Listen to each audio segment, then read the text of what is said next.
So right now you're watching 28 tests run across 3 browsers simultaneously. Forms are getting filled out, buttons are getting clicked, and validation is getting tested. All of it entirely automated. But here's the thing, there is zero AI token cost here. The AI wrote the test once and it runs through it programmatically as many times as you want. This is the best way to automate your end-to-end testing for your clients today for any front end that you're building. And in this video, I'm going to show you how to set this up. It's really easier than it's ever been. So whenever we're building a front end or something like that, one of the most important parts of that is actually functional testing, because if we don't do any testing, how the hell do we know that this thing actually works?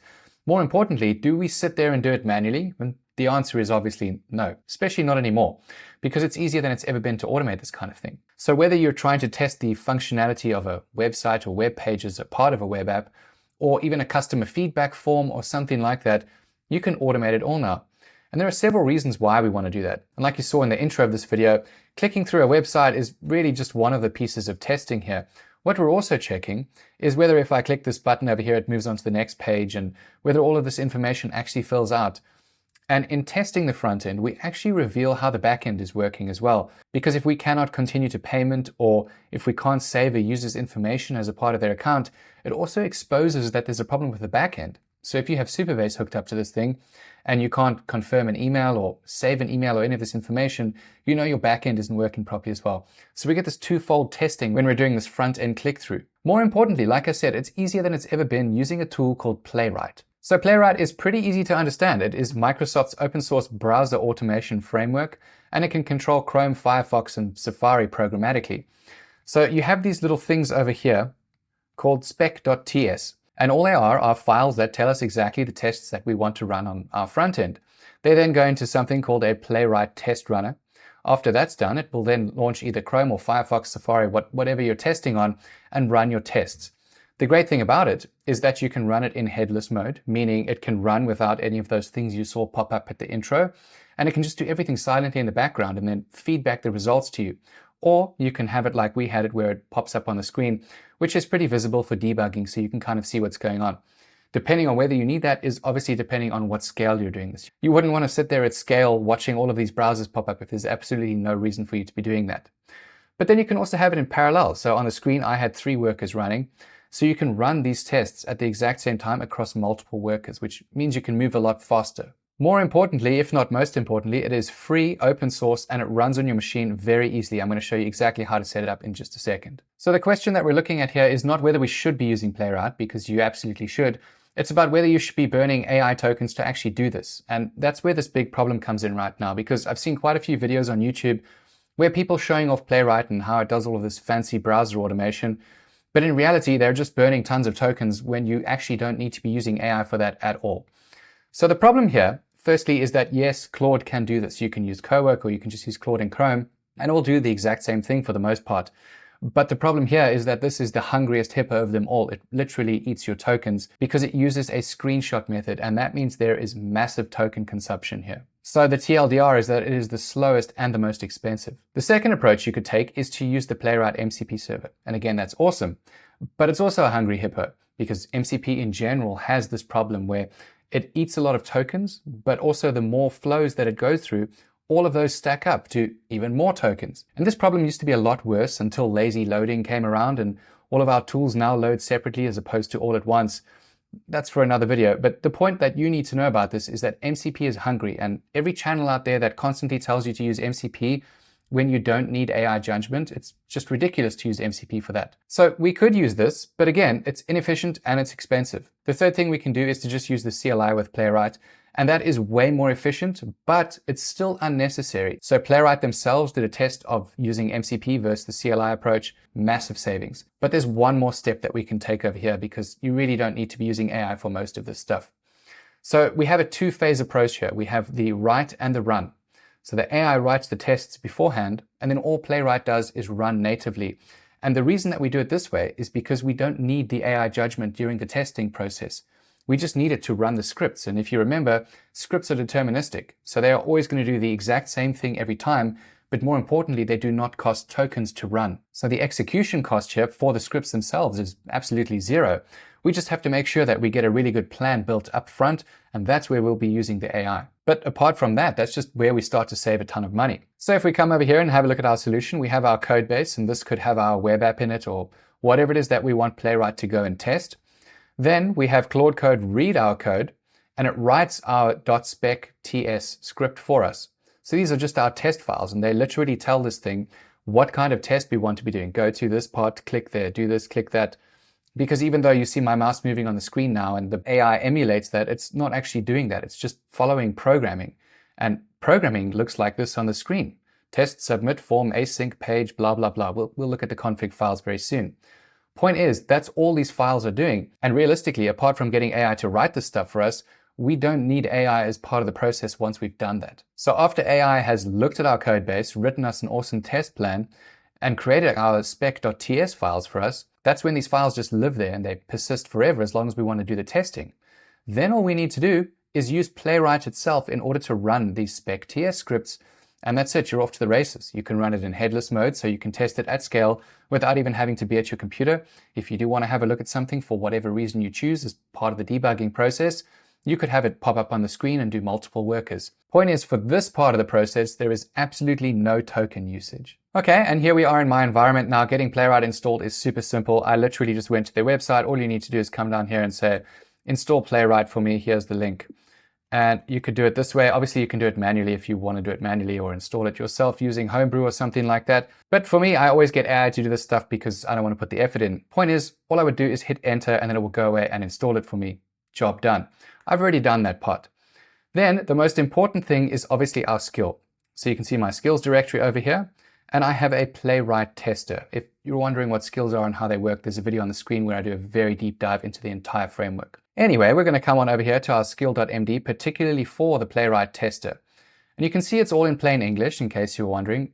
I didn't write any of this. I used Claude's skill creator in order to walk through the process exactly what I wanted done, and it helped me achieve this file over here, much like all the other files that we have. So we can see at the top, we've got our description of what it does, and this is the front matter for the skill so that the AI knows to pull this one out when we actually need it. And then here's our playbook down here of how the script should do its step-by-step process in order to get us to our definition of done. So in this case, we need to write Playwright test files, run them natively, so we have 0 AI tokens, I specified that, and fix failures in an automated loop. And then we just talk about why we're taking this approach and some prerequisites. So even if you didn't install this beforehand, as part of this skill, it's going to go ahead and install Playwright for you. It's really simple. Then jumping into the workflow over here, you can see at phase 1, we are assessing. So read the project structure to understand the framework, entry points, and the routing.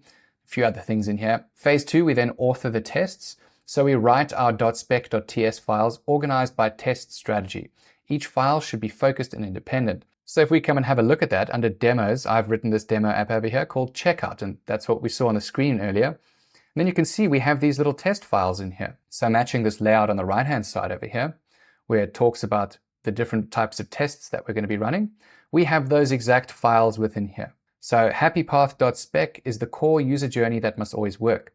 Validation.spec, form validation, required fields, error states, stuff like that. Point is, all we're doing here is we're giving the skill the information of how we want it to lay out its tests. And this is all baked off of best practices from Playwright, in case you were wondering. And you can see inside these files, it's literally just programming. And this is why we don't need AI involved, because as long as we have this thing written perfectly up front, it knows to run this in this exact same way every single time for this specific app that we are currently testing.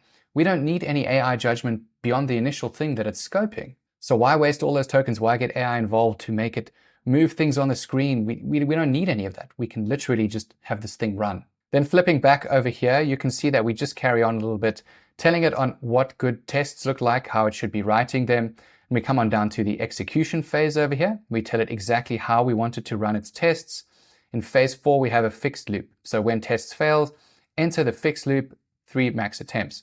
Obviously, we don't want this thing to go on forever and ever, but it will loop until it tries to fix something if it doesn't work. Point is, we have this self-repair in here so that it's not just going to fail and stop working.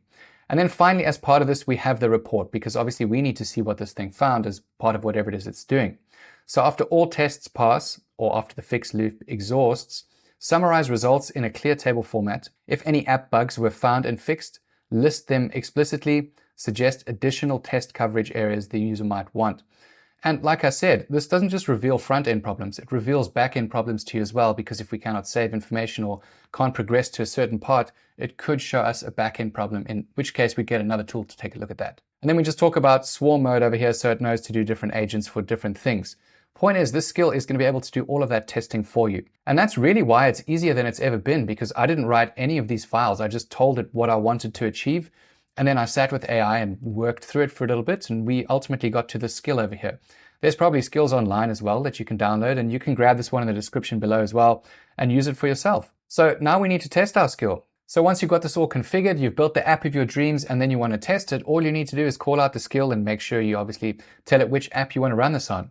So I'd come down here and say, can you run some Playwright tests on my Playwright checkout demo app?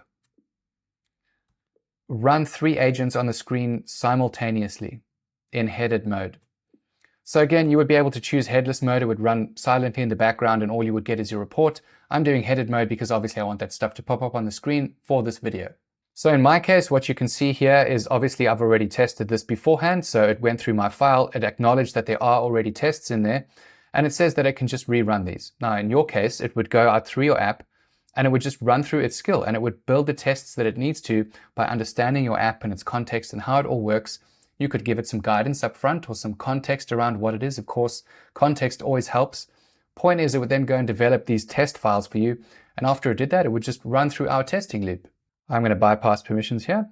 And here you go. You can see that it's already opening and it's running through those same things that you saw at the beginning of this video.